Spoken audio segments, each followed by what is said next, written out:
Welcome to our 27th episode of Two Tankers and a Cat. We're your host. I'm Charlie. And this is Russell. So I guess we start off with announcements. Okay. You know what? First off, you play World of Tanks. Yeah. And you read the forums and stuff like that. Are you familiar with this page? It's a friend of ours now. The guy runs basically a page on World of Tanks, World of Warships. It's called the Daily Bounce. He's got a gamer tag, or basically hashtag. They call him Harkon. And so, have you checked that out? I haven't. I need to get on there and check that out. If you guys are into World of Tanks, yeah, he's actually got a ton of good information for every server. So definitely swing by there. Yeah. And then you got basically a little email from some guy in Seattle. Yeah. Good old Hector Medell. He says he's been listening to the podcast now for a couple weeks on his way home from work, and he loves it. He was kind of curious if we're ever in the Seattle area. He wants us to stop by the Flying Heritage and Combat Armor Museum there in north of Seattle. Hector claims he works there, and that'd be kind of neat. We'll have to put that on our to-do list, on our travel list. And he says he does all kinds of tank repairs and maintenance work, and like to chat with us about their armor collection and give us a tour. Well, let's face it, he was saying in his email that he did a night fire with one of their Shermans. Oh, wow, that's neat. Could you imagine? Oh, that's neat, yeah.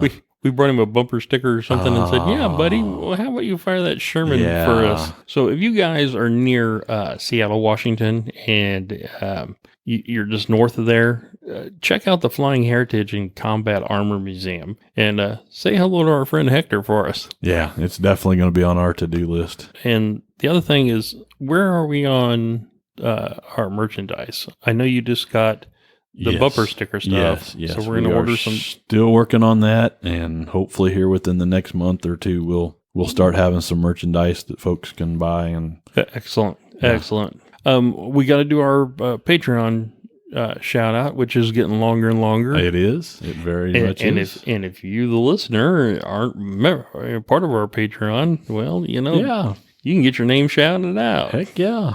Go to patreon.com and search for Two Tankers and a Cat. Talking to cats, how is Lightning? Hey, she's doing good.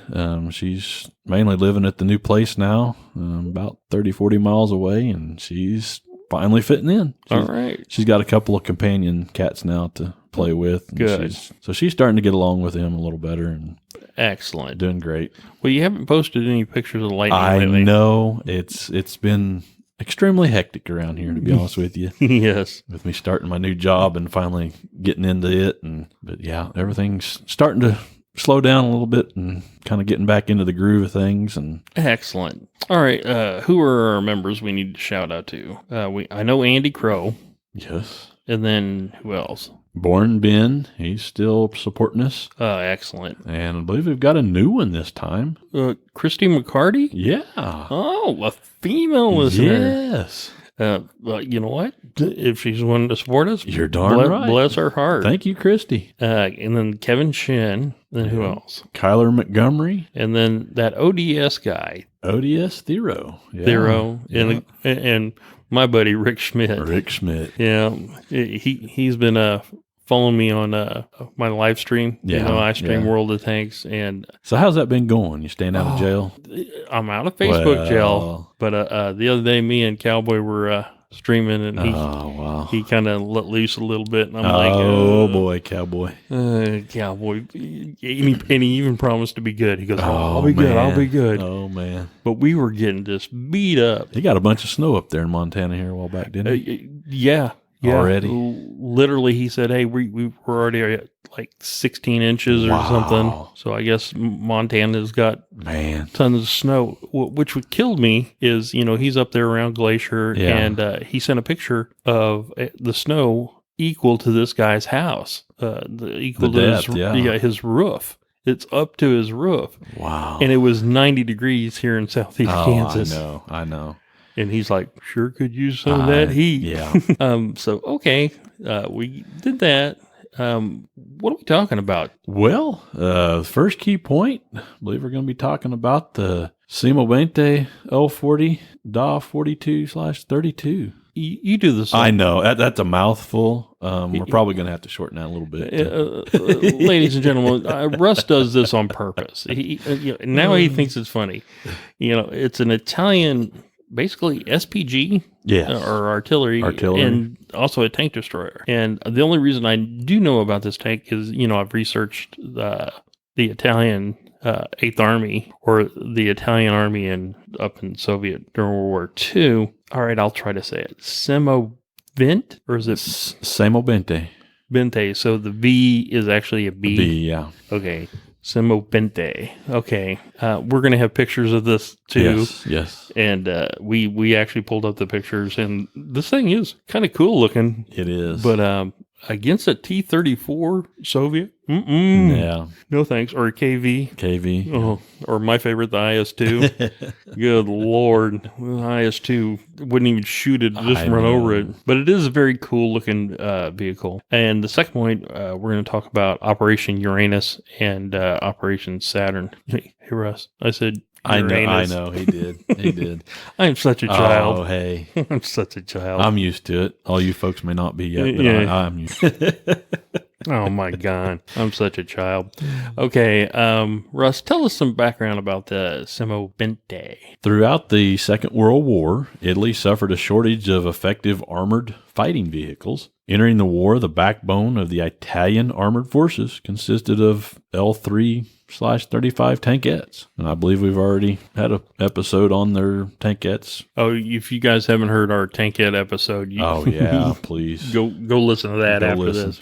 These vehicles were vulnerable to heavy machine gun fire, and they lacked the armament to perform any role besides infantry support. The Regio Esercito quickly grasped their weaknesses in armored warfare, and steps were taken to mitigate them. One of these steps was the production of turretless tank destroyers, such as the Semovente L40 DA47/32. That is a mouthful. It is. We're just going to use Semovente. Semovente. First among these steps was the introduction of the L6/40 in May of 1941 and the M series of heavier cannon armed tanks. One attempted solution, which achieved mixed results, was the Semovente, which also began testing in May of 1941. It utilized the light, affordable, and familiar L6/40 chassis, and the removal of the turret simplified production and lowered the silhouette. Additionally, it utilized a reboard version of the plentiful Cannone DA47/32 mod 1935. Fiat Ansaldo increased the length from L32 to L40, offering improved armor penetration quality. This self-propelled gun, or SPG, entered service in 1942. So they've been fighting World War II for a while down in Ethiopia and stuff like that. They were, fighting the British. The United Kingdom. The United Kingdom, yeah. The United Kingdom had armor. They had the Matilda and some other tanks, and they're racing around the desert in these little machine gun tanks. So they're trying to come up with something different. So they go to Fiat. All right. And say, hey, fix this. You fix it. Oftentimes, these introductions were a step too slow. The Semovente arrived perhaps a year late, mounting an excellent gun for dealing with light tanks, armored cars, and cruiser tanks. It could have experienced great success in 1941. However, its 1942 introduction left it unable to cope with the new generation of Allied medium tanks. See, there's a point. Fiat is struggling. The Italians were a farming-based economy. They really didn't have that much industry, and Mussolini and his group were, pushing really, really hard to modernize. And they're like, we've got old factories and all this stuff, but they put, out what they could. Sure. They came up with a fairly good design. Like I said, had an excellent gun. It would have been great against, some of the cruiser tanks and stuff, But now they're having to deal with Shermans, T-34s, KV-2s. Just to the game a little bit too late. Step behind, just like you said. Okay, Russ, talk about the design. Yeah, the conversion started when the production run of the L6/40 was ending at Fiat. Work started quickly, fitting the standard anti-tank cannon 47/32 M35 inside an armored but open-top superstructure built over the L60/40 chassis. So basically, they've said, okay, this tank's not worth it. Yeah. But let's go ahead and leave the turret off, and we'll add a better gun. Okay, that actually makes sense. Sure. The Semovente kept many of the characteristics of the light tank, borrowing its engine, mechanical parts, drivetrain, tracks, and kept the same armor, which was about 33 millimeters or 1.18 inches on the front. Okay, for small arms, okay. Sure. An armored box was fixed above the chassis, mounted forward compared to the old hull, and roomier. Access inside was made through side doors and the open top. The driver was seated in the front left of the superstructure, while the gun was placed on his right. Unfortunately, for the cramped fighting compartment, the gun was compact enough. It was Austrian in origin and had a 630 meter per second muzzle velocity with AP shells and 250 meter per second with heat rounds. Oh, okay. Maximum range was about 7,000 meters or 7,665 yards. Not bad. Not bad. But the effective range was about 500 meters or 550 feet, where it could defeat 43 millimeter or 1.69 inches of armor and up to 58 millimeter or 2.28 inches at close range. So that's going to be doing basically nothing to the front of a Sherman or the T-34 or the KV-1. Okay, Russ, can you give us more information about the Semovente? Being derived from a 6-ton chassis, the Semovente only weighed slightly more than 6.5 tons. The dimensions of the tank measured 3.82 meters in length, 1.86 meters in width, and 1.69 meters in height. Cutting such a small figure would be very favorable in combat, particularly in the mountainous confines of Italy. The crew consisted of 3 men, 1 commander, a driver, and a loader, and initially only carried 2 men, but such a small crew severely hampered combat efficiency. Yeah, you need a loader. Oh, yeah, you got to have your loader to, Especially when the commander's, sure. Sitting there.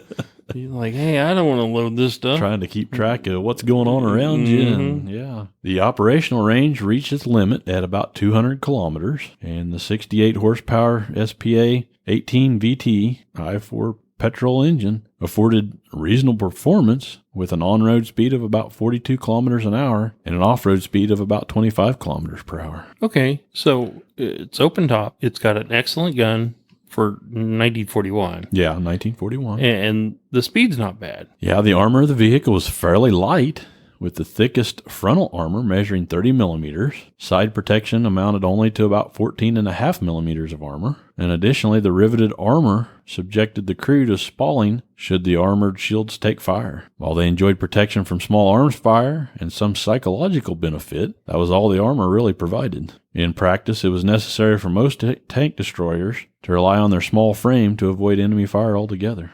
And we've talked over and over, do not put rivets on armored vehicles. Yeah, that is so true. They will shear off and shoot straight at you. The Semovente carried 70 rounds for its main armament, which was a reboard 47 millimeter gun. It was capable of using armor-piercing rounds with sufficient penetrative qualities to deal with anything lighter than a medium tank. So, like it was Fiat designed for. Sure. Light, armored vehicles, trucks, and little bunkers and machine gun nests. Additionally, the high explosive round offered some usefulness in the infantry support role. It also carried an Effetto Pronto Hesh round, which was capable of killing M3 and M4 medium tanks at short combat ranges. So if one of these things were hid in the rocks and had a pretty close shot, it would take out an M4. Yeah, with their Hesh rounds, Even kill a Lee. And that's not doing too bad for something like this. Wow, great info, Russ. Can you give us any info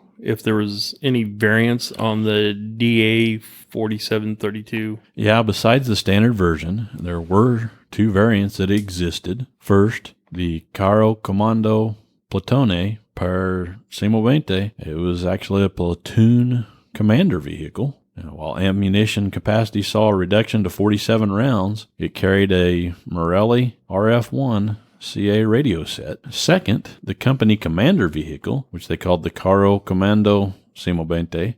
In production, a mock-up took the place of the genuine 47 millimeter gun. The extra space made room for 2 radio sets and a single 8 millimeter machine gun for personal defense. The standard Semovente, however, did not mount a radio. And see, that is a huge problem. These guys are out there. They might, have information of, troops movements, and they can't tell anybody. Did they use flags? Hand signals? I don't know. But surely they had to have some way of communicating. Say you're up in the mountains, and you're just you in that one tank. Good Lord. Yeah, if you can't communicate with your buddies, fellow tankers, you're probably going to be in trouble. No doubt. Okay, Russ, it's that time. Give me the stats. Yeah, we'll give you the specifications on the Semovente. It had a crew of 3 that we've already talked about, the commander, the driver, and the loader. It had a horizontal traverse of 27 degrees, had a vertical traverse of negative 12 degrees to positive 20 degrees. Not bad. Not bad traverse. Had 70 rounds that it carried with it. Okay. With a muzzle velocity of about 630 meters per second for the AP shell and 250 meters per second for the HE shells. Firing range about 7,600 feet or 7,000 meters. The length of the tank destroyer was about 12 foot, 4.9 inches or 3,700 meters long. Had a width of 6.1 feet wide or 1.86 meters. And it had a height of 5.5 feet or 1.676 meters. Pretty low to the ground. Yeah. Okay. Probably to keep the profile lower to help it hide. You know what I'm saying? Yeah. It's low to the ground. It's quick for that year. Sure. In the 47, it was a pretty good gun. Pretty good gun at that time. Well, for 41. Yeah, for 1941. But now it goes into action 42. 42, yeah. And 42 was a bad year. Yeah. Well, for them. Nice, Russ. So touch on the combat history of the Semovente tank. Much of the initial production of the Semovente was sent to the Italian forces in Russia. It was sought to bolster the anti-tank firepower of the Italian forces, which possessed no medium tanks. Here's a bad idea. Let's go into Russia with nothing but tank destroyers and tankettes. And tankettes. And trucks and horses and stuff like that. Not a good idea. Not a good idea. And open top in the Soviet winters. Oh, yeah, brutal. I can see where this is going to go, but go ahead. While the Red Army still employed many light tanks, the increasingly prolific T-34 was near impervious to the Semovente. Regardless, no weapon would have saved the thin lines of the Armata Italiana in Russia. That's a fact. I've actually studied this battle and stuff, Uranus and Operation Uranus and Operation Saturn. We're going to get into it, but oh my Lord. I feel, the stuff that they had to go through. Wow. I'm sorry, Russ, go ahead. During the winter of 1942 to 1943, they bore much of the tremendous Soviet offensive effort. Of the 80 Semovente models dispatched there, the Red Army destroyed most in Operation Uranus and Operation Little Saturn. Now, see, Operation Little Saturn, that's when the Italians really took a beating. Against the Allies, some served in North Africa and Sicily. After the fall of Sicily and the Italian-Allied armistice, the Germans appropriated every available 47/32 SPG. Some passed into their own use, and others fell to their puppet state in Croatia or Mussolini's new Italian Social Republic. As they were near obsolete by 1943, employing them in anti-partisan actions was common. By 1943, they're like, hey, these are so outdated now. Yeah. They're going to go after anti-partisans, actions against, guys with, rifles and pistols. Sure. In all, Italy produced 282 to 320 units of the 47 millimeter armed gun carriage. They saw little to no use or interest post-war, and one may assume that few survive to this day. One unit can currently be found at the U.S. Army storage, which is waiting a new home. Yeah. Down in Fort Benning. Fort Benning. And I hate to bring this up. I know I bring this up every episode. Our good friend Rob, who's the curator down there and teaching the new generation tankers what they had and where tanks came from. He's got all these tanks that are just sitting, waiting for him to find a spot. I know. So, yeah. But you did see this Facebook post the other day where I guess they got them tarped outside, which at least keeps some of the rain out of them, and the ones that they have already painted up and ready to put inside. But like we said, there's no place to put them right now. This is my personal opinion. It's a national disgrace. Yes. We have these national treasures, and there's one of these left. They've been destroyed, scrapped, everything else. There's one left, and the best we can do is put a tarp over it. I know. That is sad. That is sad. All right, Russell, tell us about Operation Uranus. Operation Uranus was the code name of the Soviet November 19th to the 23rd, 1942 strategic operation in World War II, which led to the encirclement of the German 6th Army, the 3rd and 4th Romanian armies, and portions of the German 4th Panzer Army. The operation was executed at roughly the midpoint of the 5-month-long Battle of Stalingrad and was aimed at destroying German forces in and around Stalingrad. Planning for Operation Uranus had commenced in September of 1942 and was developed simultaneously with plans to envelop and destroyed German Army Group Center and German forces in the Caucasus. Wow.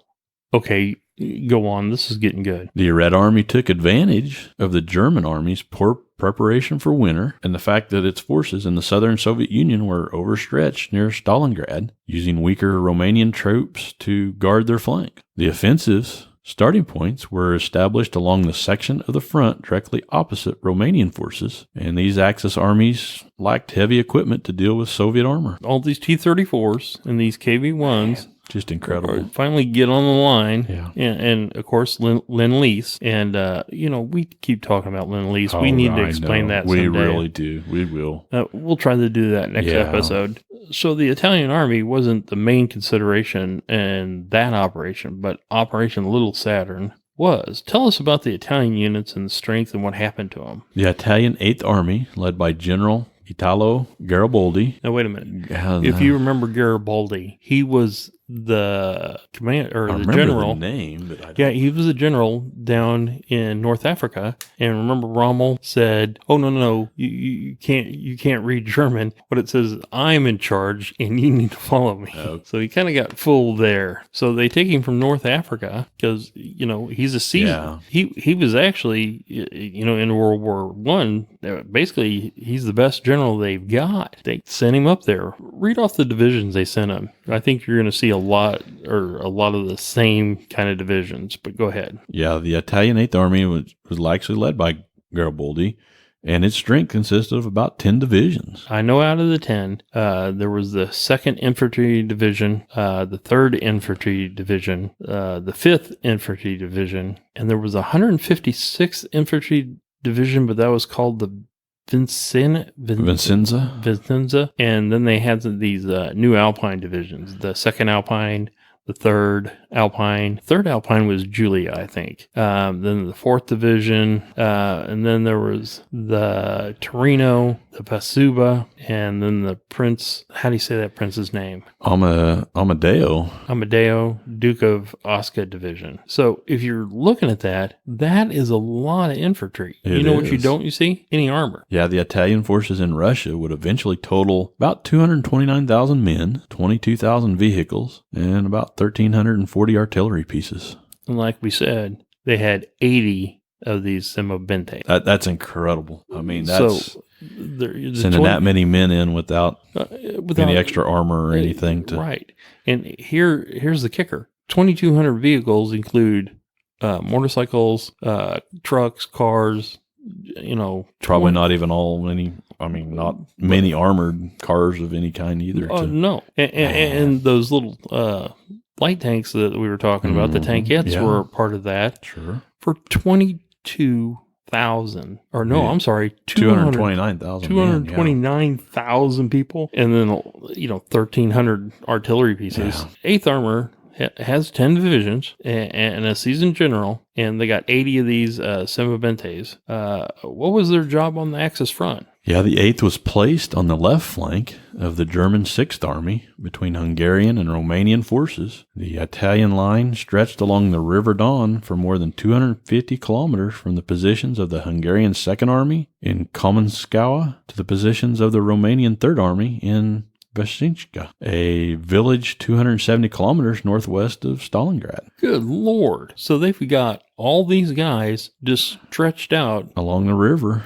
for 250 kilometers. The Italians threw up a thin screen along the river. No trench lines had been dug, nor effective defensive positions set up. Heavy snow and severe frost were hampering troop movement. So they didn't even set up any Lord defensive. Almighty. So they got this huge line, and they've got 80 tank destroyers, and here comes the Red Army. This isn't going to end well. Okay, this is going to be bad news for the Italians. Go on, Russ. Yeah, the situation for the Italian troops along the Don River remained stable until the Soviets launched Operation Saturn on December 11th, 1942. The aim of this operation was the annihilation of the Italian, Hungarian, Romanian, and German positions along the Don River. The first stage of Operation Saturn was known as Operation Little Saturn, and the aim of this operation was the complete annihilation of the Italian Eighth Army. So, like I said, they were going to do Operation Saturn, and they're like, oh, wait a minute. The Italians are just way thin. Yeah, once they find out that they're not dug in and even really prepared. And they couldn't probably dig in because the ground was frozen. Well, and then probably 3 foot of snow on top. So, I mean, we're talking Montana snow. Man. So, go ahead, Russ. I'm sorry. The Soviet 63rd Army, backed by T-34 tanks and fighter bombers, first attacked the weakest Italian sector. The sector was held on the right by the Ravenna and Kosaria infantry divisions, and from the Soviet bridgehead at Maman, 15 divisions, supported by at least 100 tanks, attacked these two divisions. Although outnumbered 9-1, the Italians resisted until December 19th, when finally ordered the battered divisions to withdraw. So they started on the 11th, and those Italians with 2 divisions against 10 hung in there for 8 days. That's and getting all the hundreds of T-34s and everything bombed from there. Wow! You can say what you want against the Italians, but that kind of fighting in that kind of snow and being able to hold them, wow! And by Christmas, both divisions were actually driven back and defeated after some pretty bloody fighting. They were just getting tore up. So when they got down, they couldn't even resist. Then they pulled them out. The Soviet First Guards Army then attacked the Italian center, the Pasubio, the Torino, the Prince Amadeo Duke of Aosta, and the Foresca divisions. After 11 days of bloody fighting against overwhelming Soviet forces, these divisions were surrounded and defeated, and Russian air support resulted in the death of General Paolo Tarnassi, commander of the Italian armored force in Russia. This General Paolo, there's not a lot of information on him. Here's a guy with limited armor, and here comes hundreds of these T-34s. Mm-hmm. It's like, wow, what have I gotten myself into here? He's on the line coordinating this with basically zero air support, and their fighter bombers killed him. After a short pause, the 6th Soviet Army attacked the Alpini divisions of the Italian Mountain Corps. These units have been placed on the left flank of the Italian army and were until then still relatively unaffected by the battle. However, the Alpini position had turned critical after the collapse of the Italian center, the collapse of the Italian right flank, and simultaneous collapse of the Hungarian troops to the left of the Alpini. The Julian Division and Kunis Division were destroyed. Members of the 1 Alpini Regiment, part of the Kunis Division, part of the Tridentina Division, and other withdrawing troops managed to escape the encirclement. Basically, they did this little Saturn, and it worked.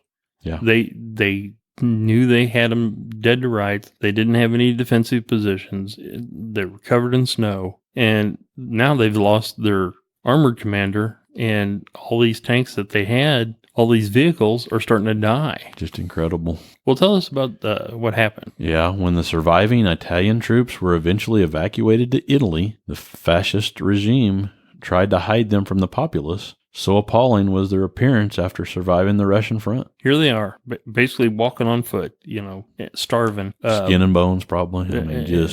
And frostbite. Exactly. We were just talking about the Semovente being open top. You're just having to shovel snow out of your tank just so you can fire the gun. Exactly. That's incredible. What a waste war is. I know. And these brave men fought the best they could with what they had. And the government was ashamed and tried to hide them. Now, we're not saying that we're sympathizing with the fascists. Yeah. We're just saying the normal ground grunt. Yeah, exactly. People just like me and you, they got stuck in this, thought they, were doing something great, and they got out there and they're all tore up, they're starved, they're frostbit, and now their government says, you can't go home. Yeah. You're in too bad a shape. Incredible. Okay, Russ, great episode. Let's just close. Tell them how to get a hold of us and some of our other media. Yeah, don't forget, you can always get a hold of us. Email at twotankersandcat@gmail.com. All of the other ways you can get a hold of us are linked on our website at www.twotankersandcat.com. Repeating, www.twotankersandcat.com. And don't forget about Patreon. Oh, yeah. I mean, please get out there and take a look at our Patreon site. We will be getting some new content on there here pretty quick. Yep. And I want to send them people bumper stickers. Yes. Like we mentioned earlier, we're going to start getting some of the merchandise together and getting that up on the website and everything for sale. And well, the guy that wrote the book on the Tog, Andrew Hill. Yeah. We still owe him one. We need to send that up to him. Yes. In Nebraska, I think it is. And like I said earlier, I mean, I'm starting to get a little more settled in with my new job and everything. I'll have some more time to spend on getting some of this stuff together and start growing more on our website. Well, we definitely want to thank Tank Encyclopedia. Yes. If you guys haven't checked this out, you want to go to www.tanks-encyclopedia.com. Great guys. We've been using a bunch of their information for our research. If you get a chance, support them too. Please do. These guys, extremely great, bunch of knowledgeable guys. Really, Craig Moore, just tons of other guys that are in that. Just amazing. Eventually, it'd be neat to sit down and maybe interview some of those folk. We keep and saying get them that on the program. We need to do that. I agree. I'm going to go ahead and close it out. Okay. This is Charlie, and this is Russell. As always, happy tanking and have a great week.